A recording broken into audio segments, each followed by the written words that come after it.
Two shotgun rounds stopped a charging brown bear on Kodiak Island. The shots wounded but did not kill the animal. The guide survived without injury. Late August 1994, Coral River Drainage, Kodiak Island, Alaska. Mid-morning. Marcus Kane, a hunting guide from Anchorage, had been tracking a bull moose for 3 days through dense spruce and willow thickets along the river. He carried a Remington 870 Express shotgun chambered for 12 gauge. The weapon was loaded with federal premium slugs rated at 1,600 feet per second and 2,800 foot-pounds of impact energy. His client followed 30 yards behind, moving slowly through underbrush still wet from overnight rain. Kodiak Island supports approximately 3,400 brown bears across 3,500 square miles of wilderness.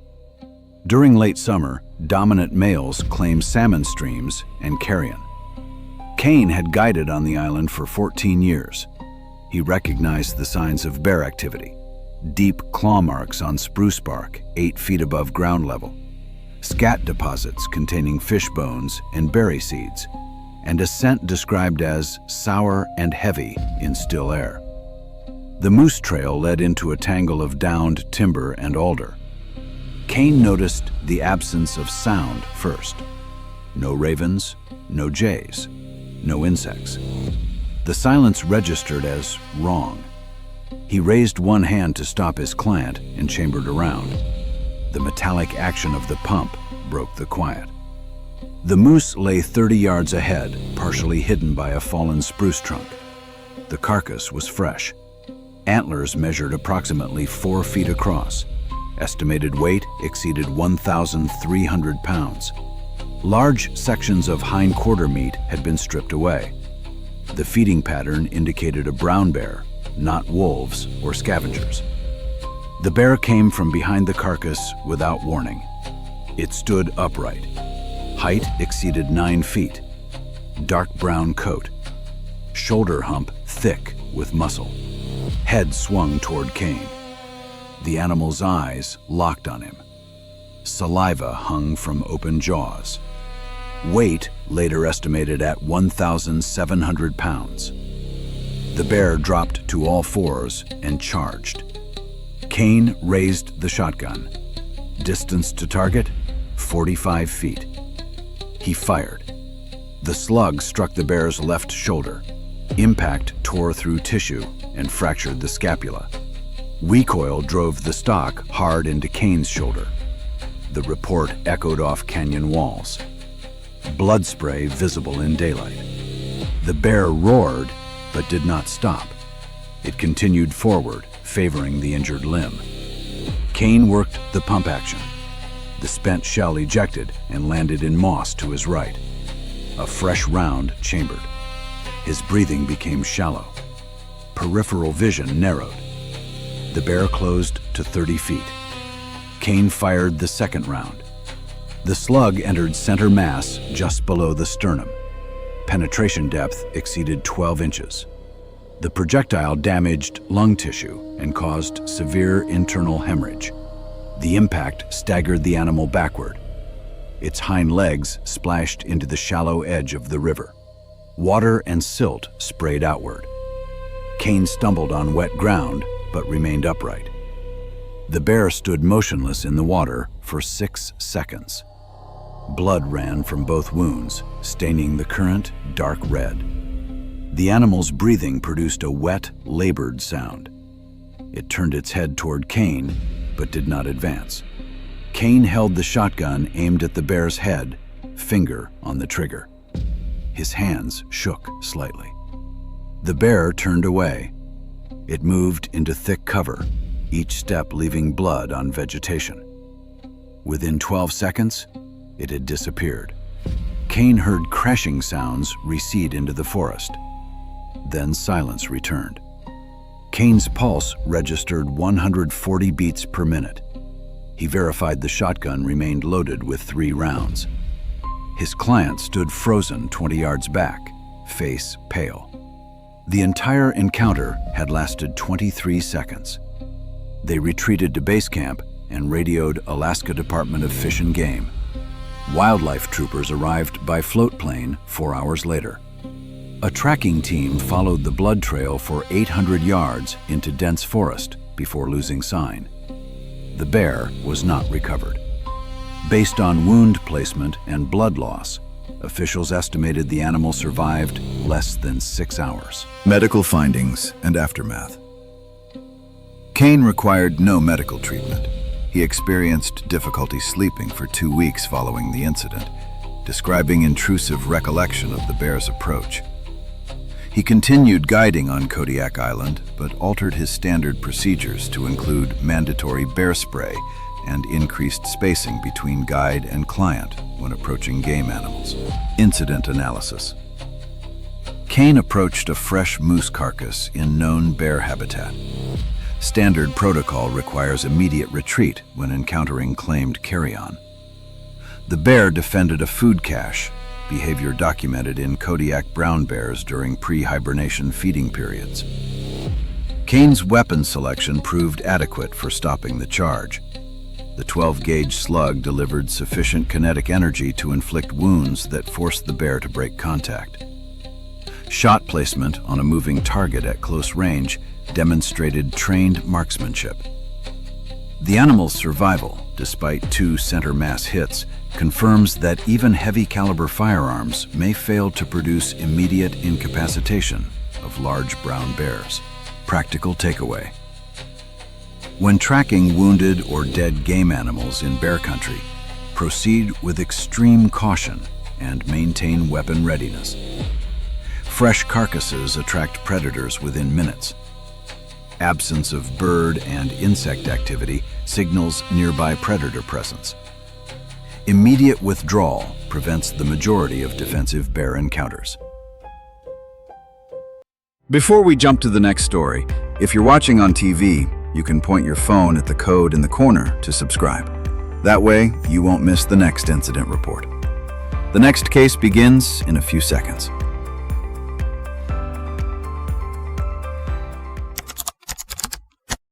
A bull moose broke through lake ice in northern Minnesota. The collapsing surface pulled a hunting guide into water 18 Fahrenheit degrees below freezing. He survived with severe hypothermia. Late February 2003, Lake Vermilion, northern Minnesota. Morning. Daniel Reeves, a hunting outfitter from Duluth, had guided clients across frozen lake surfaces for 19 winters. He wore insulated chest waders rated for emergency water immersion and carried a Winchester Model 70 chambered in .300 Winchester Magnum.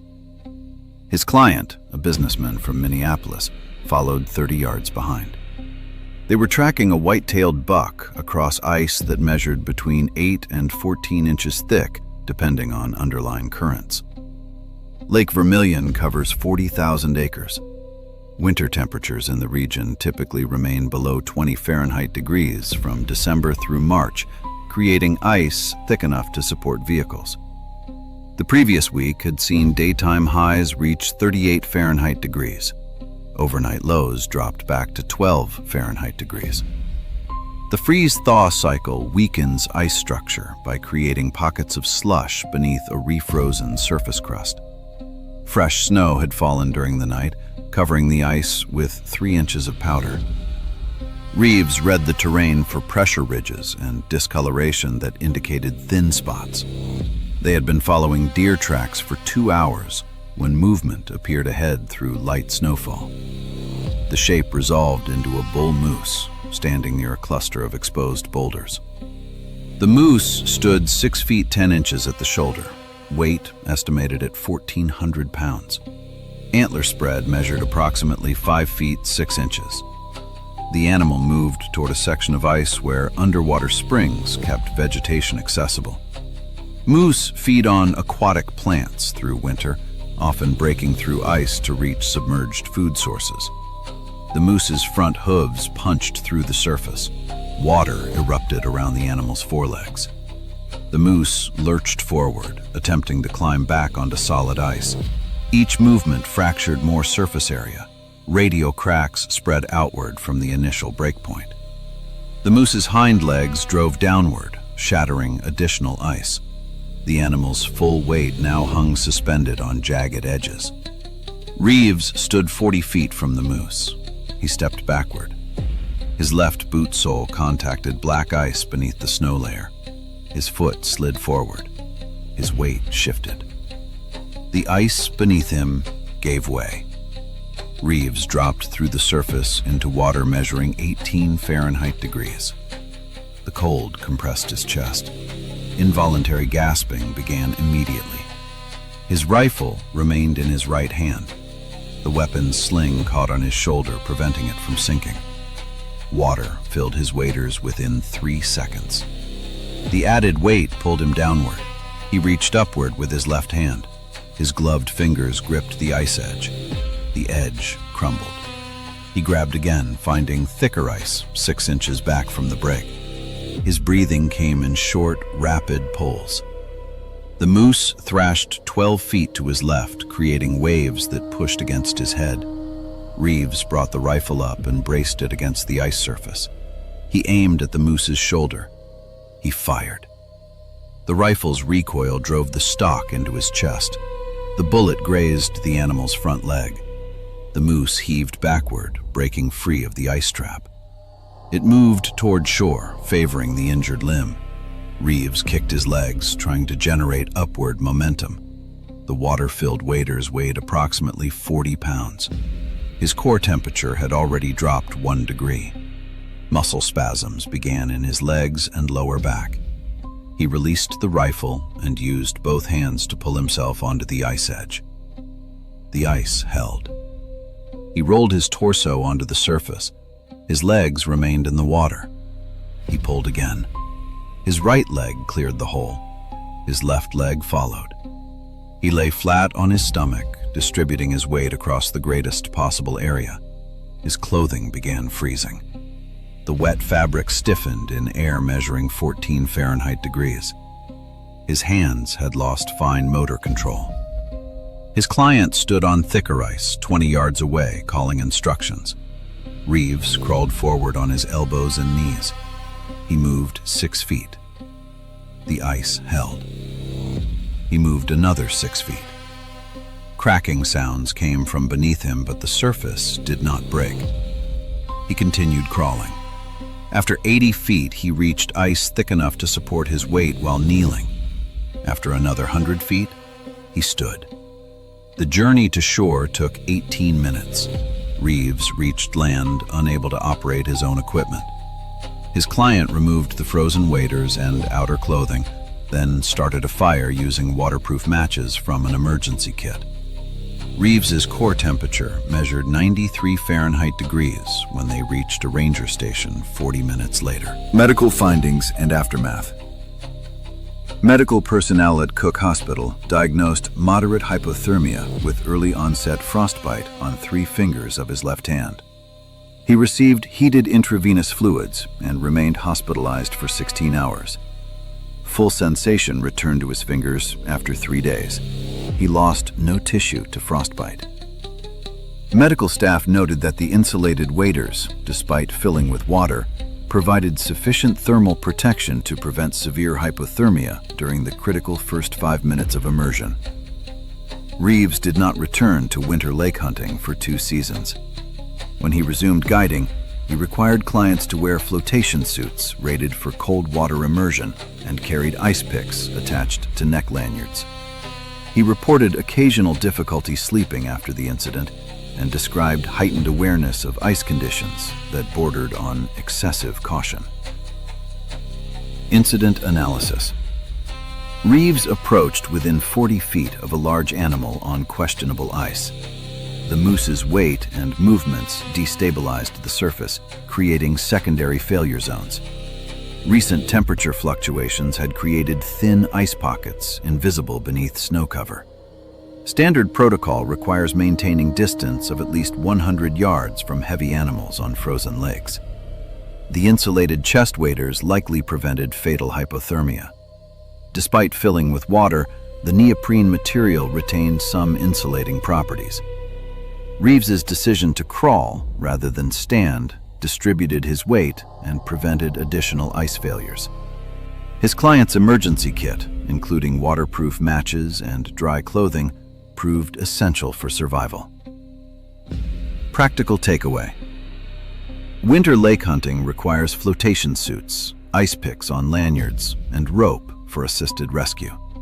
Avoid approaching within 100 yards of moose or other heavy animals on ice. Fresh snow conceals surface defects.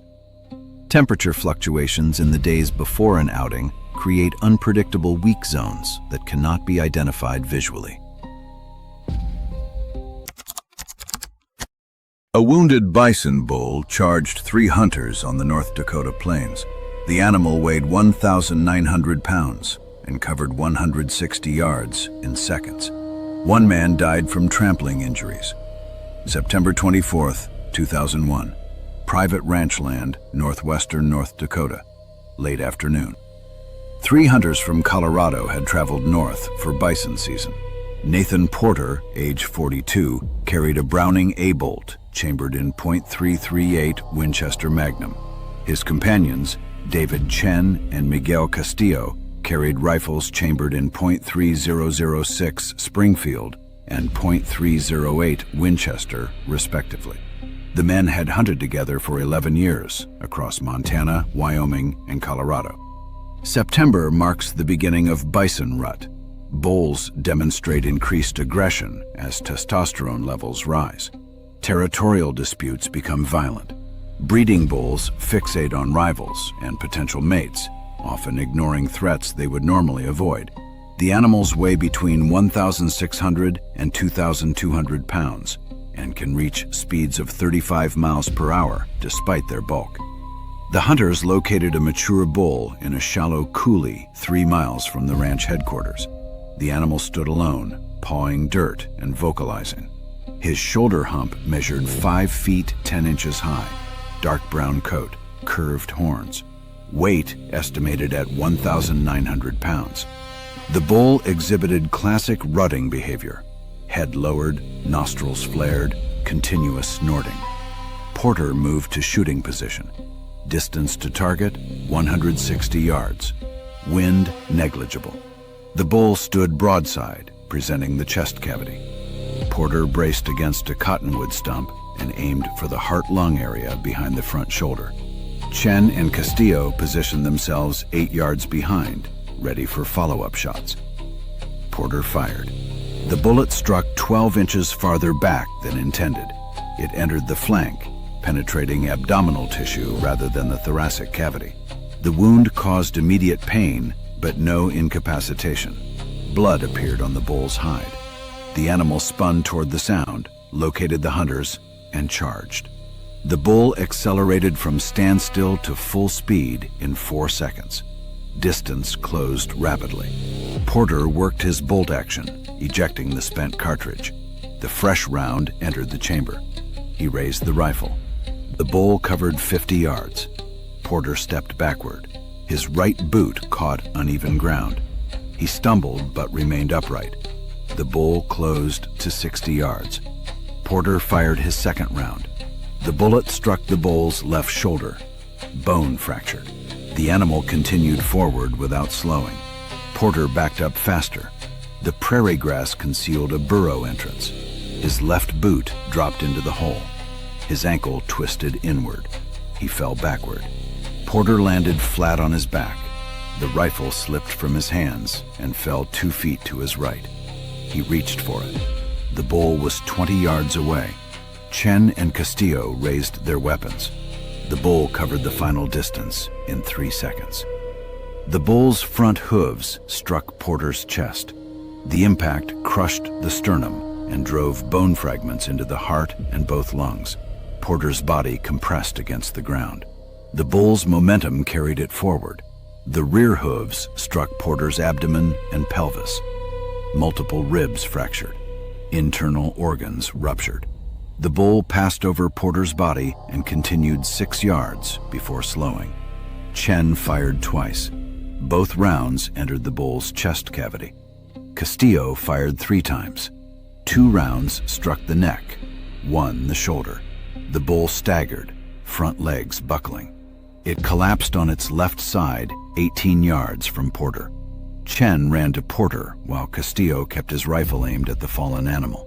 Porter lay motionless, eyes open, not breathing. Chen checked for pulse at the carotid artery. No pulse detected. Chest did not rise or fall. Castillo confirmed the bull was dead. Chen attempted CPR despite visible chest trauma. No response.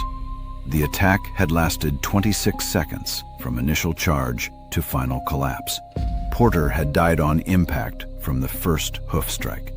Chen radioed the ranch headquarters at 4:47 p.m. County Sheriff and Emergency Medical Services arrived by vehicle at 5:23 p.m. Medical findings and aftermath. A paramedic declared Porter deceased at the scene. Cause of death? Severe blunt force trauma to the chest, resulting in cardiac rupture and massive internal hemorrhage. The coroner later documented 14 fractured ribs, a shattered sternum, bilateral pulmonary contusions, and lacerations to the liver and spleen. Chen and Castillo remained at the scene for 4 hours during the investigation. Both men provided statements to law enforcement. Wildlife officials examined the bull and confirmed the abdominal wound from Porter's first shot and the shoulder wound from his second shot. The animal had sustained 5 additional gunshot wounds from the follow-up shooters. Chen ceased hunting entirely following the incident. Castillo continued hunting but avoided bison. Both men reported persistent, intrusive thoughts about the attack. Chen described difficulty with sleep that continued for 18 months. Neither returned to North Dakota. Incident analysis. Porter's first shot missed the vital zone by 12 inches, striking the abdomen rather than the chest cavity. An abdominal wound on a 1,900-pound animal produces pain, but not rapid incapacitation. The wounded bull responded with a defensive charge typical of rutting males. Porter's decision to engage a solitary rutting bull at 160 yards placed him within the animal's effective charge distance.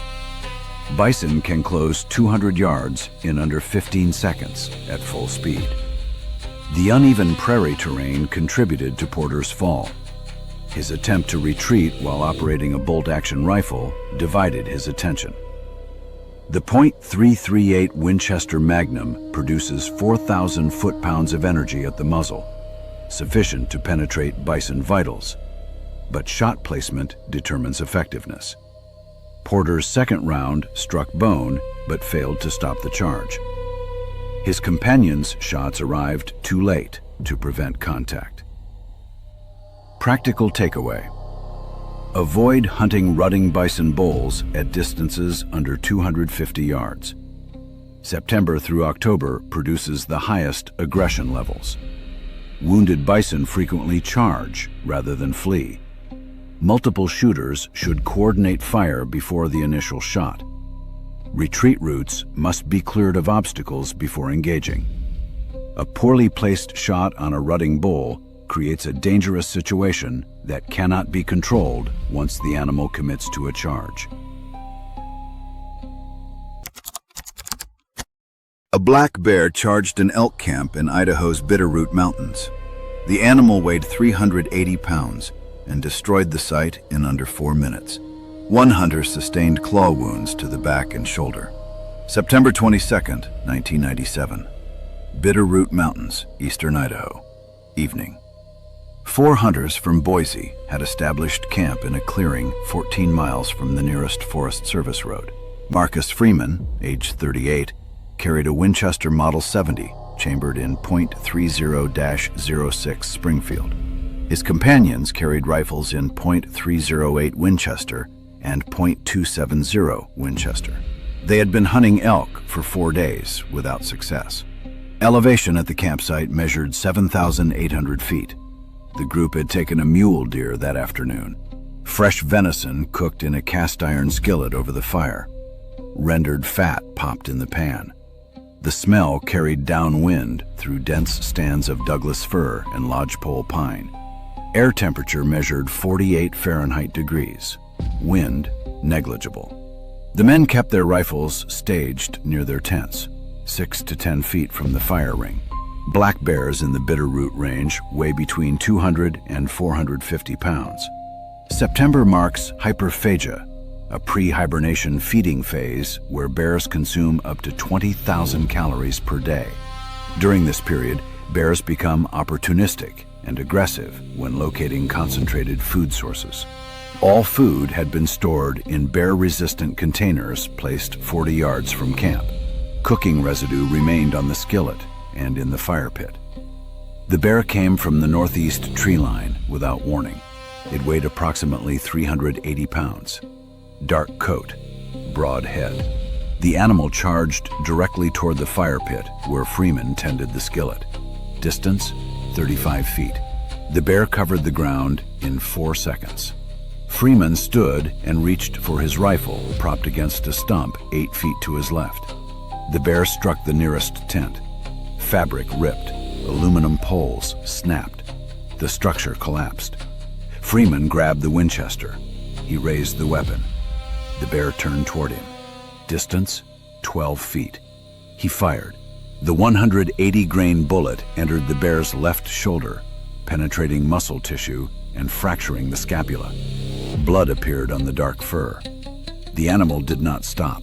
It lunged toward the skillet, knocking it from the fire ring. Hot grease sprayed across the dirt. The bear began destroying the camp. It swiped a backpack, sending it 20 feet into the brush. It bit into a cooler, crushing the plastic lid. Freeman worked his bolt action. The spent cartridge ejected. A fresh round entered the chamber. The bear moved toward him. He stepped backward. His heel caught on a tent stake. He fell on his left side, landing on rocky soil. The rifle remained in his right hand. The bear closed to 6 feet. Freeman rolled onto his back and raised the rifle. The bear's right paw struck the barrel, knocking the weapon sideways. The rifle fell 3 feet from Freeman's hand.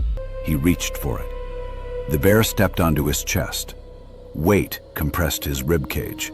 His breathing stopped momentarily. The bear's left paw swung down, claws extended. The claws struck Freeman's right shoulder. Fabric tore. Skin split. 4 parallel lacerations opened from shoulder to mid-back, each approximately 6 inches long. Freeman felt localized burning sensation, but no immediate pain. The bear lifted its paw from his chest. He rolled right, away from the animal. He collided with a tree stump 18 inches in diameter. The stump provided cover from the bear's position. He pressed against the wood. The bear moved around the stump's left side. Freeman shifted right. The bear reversed direction. Freeman shifted left. This continued for approximately 40 seconds. The bear's movements became slower. Blood ran from its shoulder wound, staining the ground. Its breathing produced audible sounds. It attempted to reach around the stump twice more, then stopped. It stood motionless for 8 seconds, head lowered. It turned and walked toward the tree line at reduced speed. It disappeared into the forest. Freeman remained behind the stump for 12 additional seconds before moving. His companions emerged from their positions. 1 had climbed a pine tree. 2 had taken cover behind a boulder formation. They helped Freeman to his feet. His jacket hung in strips. Blood covered his right side. The campsite showed extensive damage. 3 collapsed tents, scattered gear, destroyed food containers, and claw marks on multiple surfaces. Freeman's companions cleaned the wounds with water from a purification system and applied pressure bandages from a first aid kit. The lacerations measured between 5 and 7 inches in length and penetrated through the dermis into subcutaneous tissue. Depth ranged from 1/4 inch to 3/4 of an inch. No arterial bleeding occurred. They hiked out beginning at dawn, reaching a Forest Service road by noon. An ambulance transported Freeman to St. Joseph Regional Medical Center in Lewiston, arriving at 3:15 p.m. Medical findings and aftermath. Medical staff administered a tetanus booster and intravenous antibiotics. A surgeon irrigated and debrided the wounds, removing dirt and fabric fragments. The deepest laceration required 12 sutures. The remaining 3 required 8, 6, and 4 sutures, respectively. Freeman remained hospitalized for 36 hours for infection monitoring. He experienced restricted range of motion in his right shoulder for 6 weeks following the incident. Physical therapy restored 95% of normal function. Visible scarring remained permanent. Freeman returned to hunting the following season, but avoided camping in bear habitat during September. He reported increased startle response to unexpected sounds for approximately 8 months. His hunting group adopted new protocols. Bear spray carried on all members, no cooking of meat in camp, and all food preparation conducted at least 100 yards downwind from sleeping areas. Incident analysis. Freeman cooked fresh game meat in camp during peak black bear feeding season. The combination of rendered fat and meat odor created an attractant detectable from over 1 mile in calm conditions. Although food storage followed regulations, cooking residue remained accessible. The bear demonstrated food-conditioned behavior by ignoring human presence and focusing on the food source. September hyperphagia produces aggressive feeding behavior that overrides normal wariness of humans. Freeman's first shot struck the shoulder, but did not penetrate the chest cavity. The .30-06 round delivered sufficient energy to wound the bear, but not to immediately incapacitate it. His decision to maintain position behind the stump prevented additional injury. The bear's gunshot wound caused progressive blood loss that eventually forced retreat. The lack of bear spray meant firearms served as the only defense option. None of the hunters carried spray, despite its documented effectiveness in bear encounters. Practical takeaway: never cook fresh game meat in camp during September or October in black bear habitat. Conduct all meat processing and cooking at least 200 yards downwind from sleeping areas. Carry bear spray on your person at all times. Stage firearms within arm's reach when in camp. Food-conditioned bears exhibit reduced fear of humans and will enter occupied campsites. The presence of hunters and firearms does not deter a bear focused on a food reward. The vineyards of Provence stretched across 1,200 acres of cultivated hillside. A wounded wild boar charged through the grape rows, its tusks inflicting deep lacerations to a hunter's left thigh.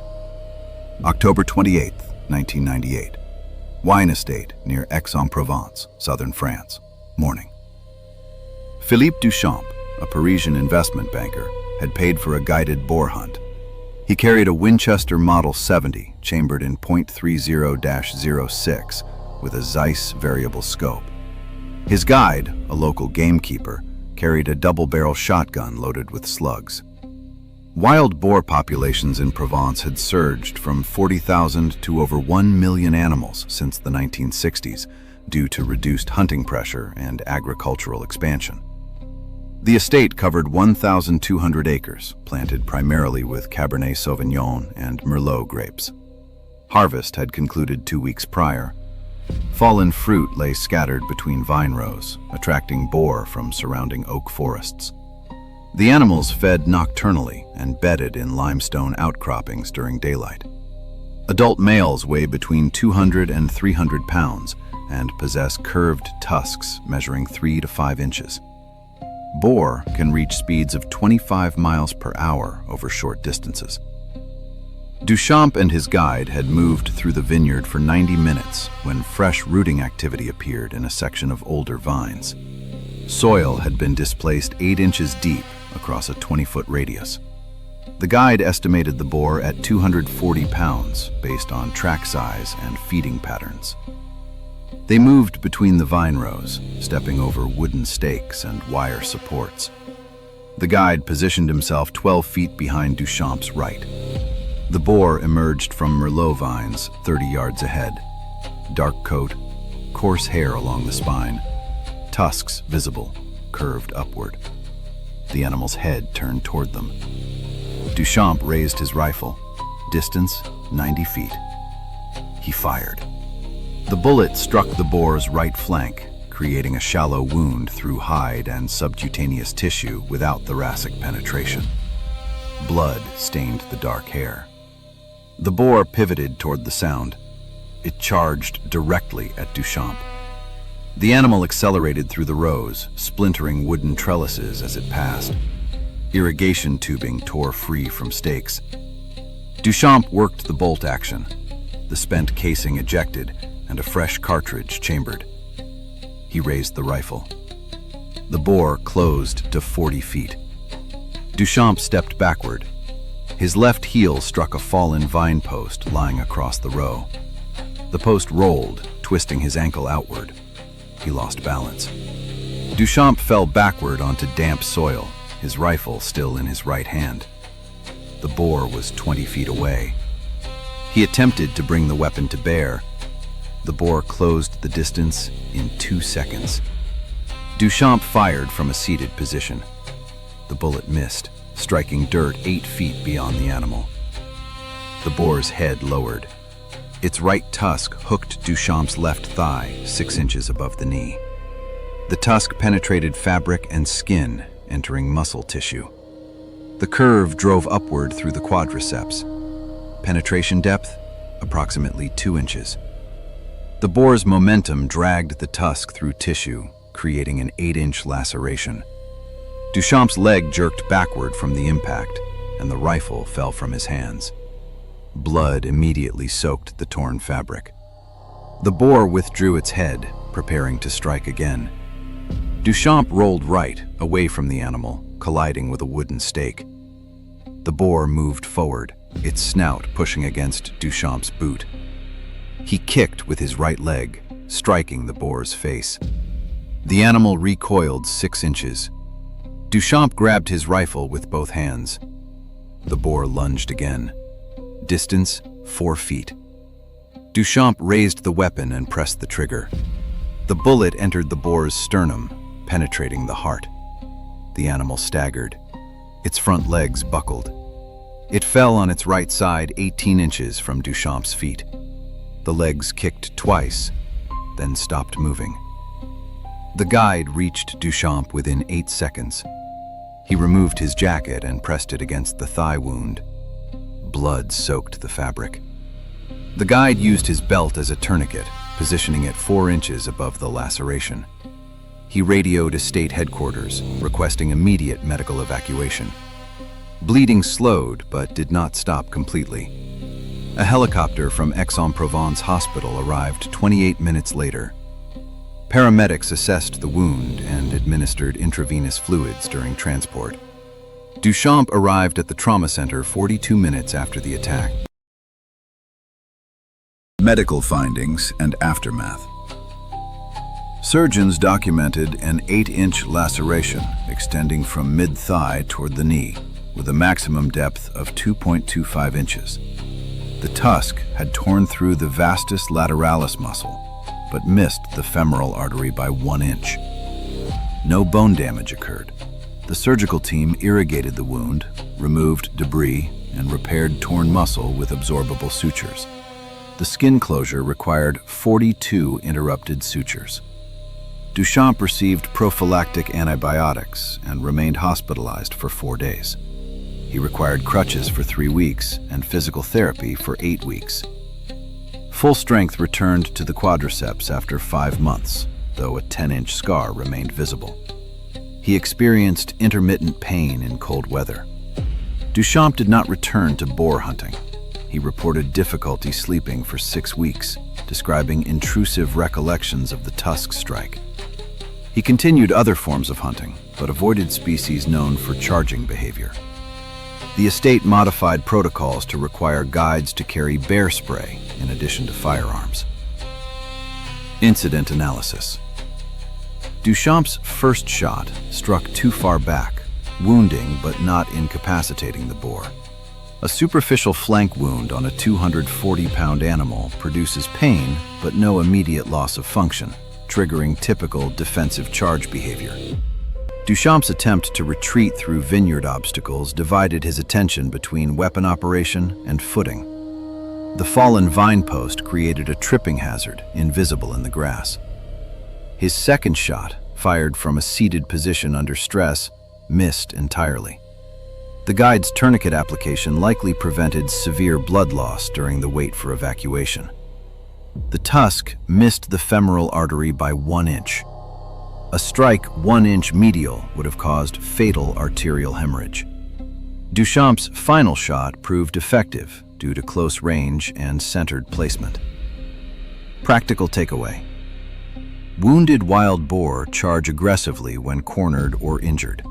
Maintain clear retreat paths free of obstacles before engaging dangerous game. A superficial wound is more dangerous than a clean miss, as it triggers defensive behavior without incapacitation.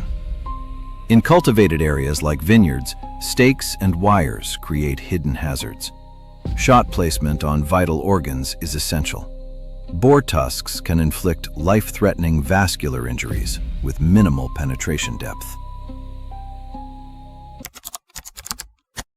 A polar bear defended a walrus carcass on sea ice north of Grise Fjord. The animal weighed 1,400 pounds and charged after being shot. The hunter survived with moderate hypothermia after falling through fractured ice. March 26, 2002. Sea ice 40 miles northeast of Grise Fjord, Nunavut. Afternoon. Kunuk Paluk, age 46, had been traveling across frozen ocean for 5 hours. He carried a rifle chambered in .375 H&H Magnum and wore caribou hide with sealskin boots. Air temperature measured -32 Fahrenheit degrees. He was tracking a walrus carcass 12 miles from camp. Fresh snow covered the ice, obscuring structural indicators. Polar bears in the region weigh between 900 and 1,600 pounds and defend food aggressively during late winter. Kunuk located the walrus carcass at the base of a pressure ridge. Dark blood stained the snow. Raven tracks and fox trails circled the site. Large paw prints measured 11 inches across. Kunuk dismounted and chambered around. He moved forward on snowshoes, testing the ice every 3 steps with a metal probe. The bear appeared from behind the pressure ridge 70 feet away. It stood upright. Height 9 feet 4 inches. Cream fur, black nose and eyes. The animal dropped to all fours and charged. Kunuk raised his rifle. Distance closed rapidly. Kunuk fired at 50 feet. The bullet struck the bear's left shoulder. Impact fractured the scapula. Blood appeared on white fur. The bear continued forward. The ice beneath Kunuk produced cracking sounds. Fine fractures spread outward. He stepped backward. His left snowshoe broke through thin ice concealed by snow. Water surged around his boot. He pulled free and moved right. The bear reached the weakened area. Its front paws drove downward. The surface fractured beneath 1,400 pounds of force. A 6-foot section collapsed. The bear's chest and forelegs dropped into black water. The animal lunged forward, attempting to climb onto solid ice. Each movement broke additional surface. Kunuk stood 15 feet from the expanding break. He fired his second round. The bullet entered the bear's upper chest. The bear roared. Water sprayed from its thrashing. The ice beneath Kunuk tilted. He dropped prone, spreading his weight. The tilting continued. He slid toward the water. His legs entered the water. Temperature, 29 Fahrenheit degrees. The cold compressed his chest. Breathing became rapid and shallow. He gripped his rifle and used it as an anchor, driving the stock into stable ice. He kicked his legs. His right knee contacted solid ice. he pulled forward. Water soaked his parka and pants. He crawled 8 feet from the brig. The bear extracted itself from the water and moved toward the pressure ridge. Blood dripped from both wounds. Its gait showed reduced coordination. It disappeared into the ice formations. Kodiak stood. Water dripped from his clothing. His hands showed reduced grip strength. He walked 80 yards to his snowmobile. His movements became unsteady after 40 yards. He started the engine and removed his wet outer parka and pants. He replaced them with dry garments from an emergency kit. He activated 3 chemical heat packs and placed them inside his inner layers. The ride back to camp took 90 minutes. Kodiak reached camp with a core temperature of 94 Fahrenheit degrees. He experienced violent shivering and confusion. The community health worker diagnosed moderate hypothermia with early frostbite on 4 toes and 3 fingers. Medical findings and aftermath.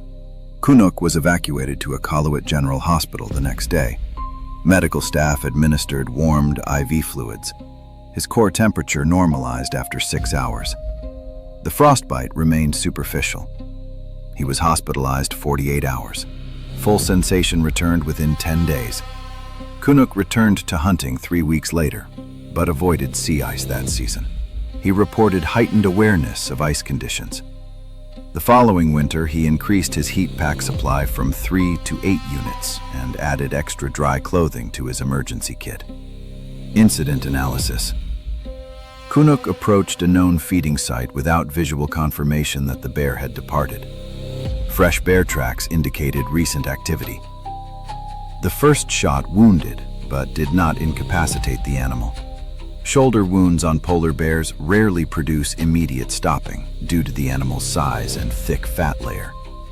The bear's charge onto thin ice created cascading structural failure. Kodiak's decision to go prone distributed his weight across a larger surface area and likely prevented complete immersion. His second shot struck the chest cavity, causing internal hemorrhage that eventually forced the bear to retreat. The immediate removal of wet clothing and application of chemical heat prevented severe hypothermia. Fresh snow concealed thin ice that would have been visible under clear conditions. His snowmobile-mounted emergency supplies proved essential. Without dry clothing and heat sources, core temperature would have continued dropping during the 90-minute return journey, likely resulting in severe hypothermia or death. Practical takeaway. When approaching animal carcasses in polar bear habitat, scan all pressure ridges and ice formations for concealed animals before closing distance. Carry twice the emergency supplies you think necessary, including multiple sets of dry clothing. Partial immersion in Arctic water requires immediate clothing replacement, not gradual warming. Ice obscured by fresh snow cannot be assessed visually.